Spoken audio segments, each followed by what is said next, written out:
Praise the lord. ब्लेसफुड रेसिपीमध्ये आपणा सर्वांचं खूप मनापासून स्वागत. तर आज आपण अगदी 4 चमचे तुपामध्ये मऊ लुसलुशीत असा रसरशीत शिरा कसा बनवायचा ते बघणार आहोत. तर हे पहा, फक्त 4 चमचे तुपाचा वापर करून आणि एक सिक्रेट पदार्थ वापरून शेवटपर्यंत मोकळा सुटसुटीत आणि मऊसूत राहतो असा शिरा कसा बनवायचा ते बघूयात. सगळ्यात आधी एक पॅन घेतलेला आहे आणि आता यामध्ये 4 चमचे तूप घेतलेलं आहे. तर या चमच्याच्या मापाने मी 4 चमचे तूप घेतलेलं आहे. तर 2 चमचे तूप आधी घालणार आहे. ते हे बघा, स्टँडला माझा धक्का लागला त्यामुळे स्टँड पडलेलं. तर काही लोकांचा गैरसमज नको, त्यामुळे मी ते तसंच दाखवलेलं आहे. तो तूप वितळलेला आहे. 2 चमचे तूप आपण आधी घालणार आहोत, राहिलेल्या तुपाचा वापर नंतर करणार आहोत. तर ज्या वाटीने 4 चमचे तूप घेतलेलं त्याच वाटीने मी 1 वाटी भरून रवा घेते. तर हा बारीक रवा आहे. तर हे पहा, तुपामध्ये रवा चांगला परतून घ्यायचा आहे. रवा भाजत असताना गॅसची आच नेहमी मध्यम ते मंद करूनच भाजायचा आहे. रवा आपल्याला करपवून घ्यायचा नाही आहे, पण तो खमंग खुसखुशीत भाजायचा आहे. बऱ्याच वेळेस घाईच्या वेळेस काय होतं, गॅस मोठा केला तर रवा पटकन करपतो, पण तो छान असा फुलत नाही, भाजत नाही. त्यामुळे मध्यम ते मंद आचेवर, शक्यतो मंद आचेवरच छान 2 मिनिट रवा परतून घ्यायचा आहे. तर सांगितलेला स्टेप फॉलो करून शिरा बनवलात तर अगदी मऊ लुसलुशीत असा होतो. खूप साऱ्या टिप्ससह अगदी मऊ लुसलुशीत शिरा कसा बनवणार आहोत हे तुम्हाला बघायला भेटणार आहे. त्यामुळे step by step recipe follow करा आणि शेवटपर्यंत रेसिपी नक्की बघा. तर हे पहा, दाखवते तसं एकसारखं परतून रवा छान आपल्याला फुलवून घ्यायचा आहे, म्हणजे भाजून घ्यायचा आहे. तर जे प्रमाण आहे ते तुम्ही एकाच कोणत्या तरी वाटीने वगैरे घ्या, म्हणजे लक्षात येईल. आता हे पहा, 2 मिनिट झालेले आहेत. रव्याचा रंग साधारणतः बदललेला आहे. या स्टेजवर आपण काय करणार आहोत, थोडं तूप ठेवून बाकी सगळं तूप यामध्ये घालणार आहोत. म्हणजे जवळपास 3 चमचे तुपाचा आपण आता वापर केलेला आहे. 2 चमचे आधी घातलेले आणि 1 चमचा आत्ता घातलेला आहे. आणि यामध्ये सुकामेवा घालणार आहे, म्हणजे ड्रायफ्रूट्स. तर बदाम, मगज बी, काजू आणि किसमिस म्हणजेच मनुके घेतलेले आहेत. तुम्ही याऐवजी कोणतेही ड्रायफ्रूट्स घेऊ शकता. तर ड्रायफ्रूट्स तुपावर परतून घेण्यापेक्षा या स्टेजवर रव्यामध्ये घालायचे, जेणेकरून ते छान असे फुलतात, मस्त असे कुरकुरीत देखील होतात. आणि जो सिक्रेट पदार्थ मी सांगितलेला, जो हॉटेलमध्ये वगैरे वापरला जातो, की ज्यामुळे रवा छान, म्हणजे शिरा छान मऊ लुसलुशीत होतो, तो म्हणजे, तर इथे मी अगदी एक छोटा चमचा, चपटा छोटा चमचा आहे, बघू शकताय तुम्ही, भरूनही नाही, तर अगदी छोटा चमचा गव्हाचे पीठ घालत आहे. तर गव्हाच्या पिठामुळे शिरा अगदी मऊसूत होतो आणि अजिबात सुका सुका होत नाही. तर ड्रायफ्रूट्स आणि गव्हाचे पीठ घालून पुन्हा रवा छान 2 मिनिट परतून घ्यायचा आहे. रंग तुम्ही बघू शकताय बदललेला आहे. तर छान तांबूस रंग येईपर्यंत मध्यम आचेवर ते मंद आचेवर आपल्याला हा परतून घ्यायचा आहे. तर एक भांडे घेतलेलं आहे. आता यामध्ये ज्या मापाने आपण रवा मापून घेतला होता त्याच मापाने 2.5 पट पाणी घ्यायचं आहे. म्हणजे 1 वाटी रव्यासाठी 2.5 वाटी पाणी घेतलेलं आहे. तर तुम्ही याऐवजी 3 किंवा 3.5 वाटी पाणी घेऊ शकता. तर ज्या कन्सिस्टन्सीचा रवा, म्हणजे शिरा मी बनवलेला आहे, त्यासाठी 2.5 वाटी पाणी पुरेसं होतं. पण तुम्हाला आणखी पातळ असा रवा, म्हणजे शिरा हवा असेल तर तुम्ही 3 ते 3.5 वाटी पाणी घेऊ शकता. तर इथे दाखवल्या पद्धतीने मी 2.5 वाटी पाणी घेत आहे. हे पाणी आपल्याला गरम करून घ्यायचं आहे आणि पाण्यामध्ये मी इथे केसरच्या काड्या टाकत आहे. तर हे ऑप्शनल आहे, तुमच्याकडे केसर नसेल, नाही टाकलं तरीही चालेल. केसर घातलं नाही तर शिरा होत नाही असं काहीच नाही. अगदी साध्या सोप्या पद्धतीने देखील ड्रायफ्रूट्स न घालता किंवा केसर न घालता शिरा होऊ शकतो. फक्त यामुळे रंग छान येतो, फ्लेवर छान येतो. पाण्याला साधारणतः उकळी आली की त्यामध्ये वेलची पूड टाकलेली आहे. तर साधारणतः जाडी भरडी अशी वेलची पूड आहे. आधी वेलची पूड अजिबात टाकायची नाही. पाणी साधारणतः उकळलं की मग वेलची पूड टाकायची आहे, जेणेकरून शिऱ्याला फ्लेवर छान येतो. आता हे पाणी गरम करून घ्यायचं आहे. रव्याचा रंग तुम्ही बघू शकताय, छान असा तांबूस झालेला आहे. पण रवा इथे करपून घेतलेला नाही आहे, तर मध्यम ते मंद आचेवर छान हा परतून घेतलेला आहे.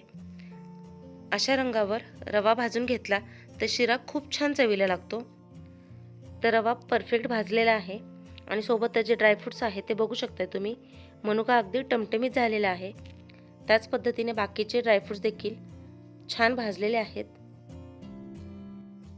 तर हे पहा, रवा अगदी परफेक्ट भाजलेला आहे.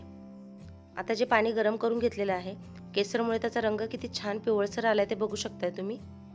तर हे पाणी यामध्ये घालायचं आहे आणि गॅसच्या सुरूच आहे, गॅस अजिबात बंद करायचा नाहीये. जर तुम्हाला असं वाटलं की रवा करपतोय किंवा खूप पुढे जातोय तर तुम्ही थोडा वेळ गॅस बंद करू शकता, पण नंतर पुन्हा गॅस बंद सुरू करून मगच पाणी घालायचं आहे. तर हे बघा, थोडं पाणी मी शिल्लक ठेवलेलं आहे. रवा पाण्यामध्ये मिक्स करायचा आणि मग पुन्हा जे राहिलेलं पाणी आहे ते देखील यामध्ये घालायचं आहे. रवा आपण छान खमंग भाजून घेतलेला आहे, त्यामुळे तो शिजायला अजिबात वेळ लागत नाही. तर आता छान पाणी आणि रवा मिक्स करून घ्यायचं आहे.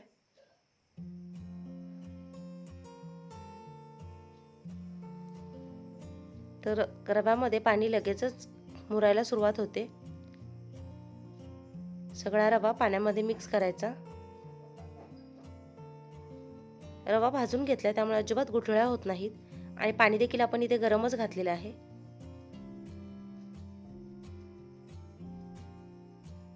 सगळा रवा छान मिक्स करून घेतलेला आहे. आता एक झाकण लावून 1-2 मिनिट अगदी मंद आचेवर हे ठेवायचं आहे, जेणेकरून पाणी रव्यामध्ये छान मुरलं जाईल आणि वाफेमुळे रवा छान मऊसूत होईल. तर 1.5 ते 2 मिनिट झाकून ठेवूयात. तर 2 मिनिटानंतर हे पहा, पाणी पूर्णपणे रव्यामध्ये मुरलेलं आहे आणि रवा छान असा मोकळा सुटसुटीत झालेला आहे. तर अजिबात करपू द्यायचं नाहीये. सांगितलेल्या पद्धतीने केला तर मऊ लुसलुशीत असा शिरा छान तयार होतो. तर पुन्हा सगळं हे छान मिक्स करून घ्यायचं आहे आणि आता यामध्ये साखर घालायची आहे. तर ज्या वाटीने आपण रवा मापून घेतला होता त्याच वाटीने साखर घ्यायची आहे. तर इथे आपण साखरेचा पाक वगैरे काहीच बनवणार नाही आहोत. 1 वाटी रव्यासाठी पाऊण वाटी साखर घेतलेली आहे. तर गोड कितपत आवडतं त्या अंदाजे तुम्ही साखर कमी जास्त देखील घेऊ शकता. 1 वाटीला 1 वाटी साखर घेतली तरीही चालेल, पण 1 वाटी रव्याला पाऊण वाटी साखर घेतली तर अगदी परफेक्ट गोड असा शिरा होतो. तर हे पहा, साखर घातल्यानंतर रव्याला पाणी सुटायला सुरुवात झालेली आहे आणि छान मऊसूत असा शिरा दिसतोय. तर अगदी परफेक्ट टेक्स्चर आलेलं आहे. तर हे सगळी प्रक्रिया सुरू असताना गॅसची आच मात्र मंदच ठेवायची आहे. तर साखर हळूहळू रव्यामध्ये विरघळते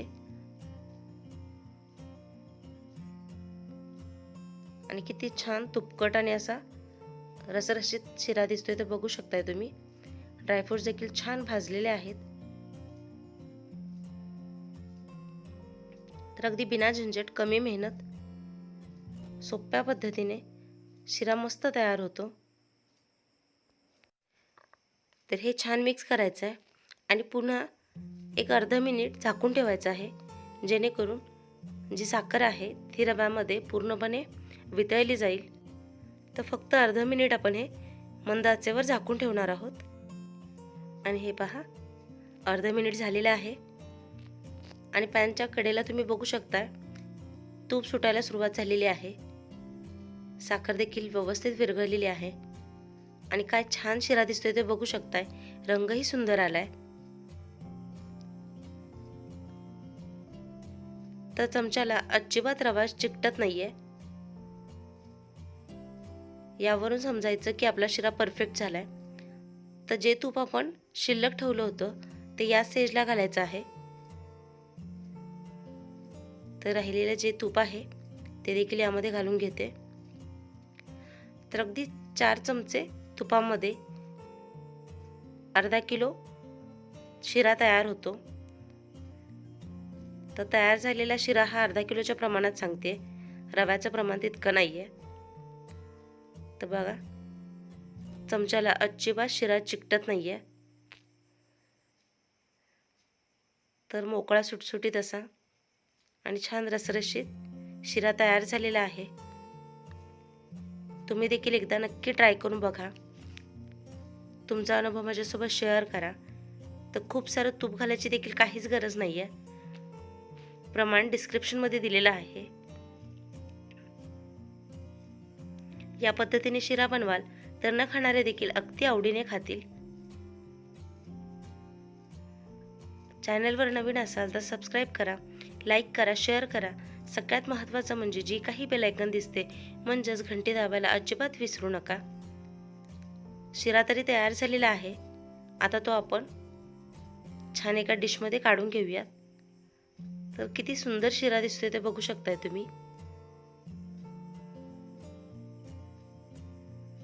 तर आता हॉटेलमध्ये मिळतो तसा शिरा घरच्या घरी सोप्या पद्धतीने तयार झालेला आहे.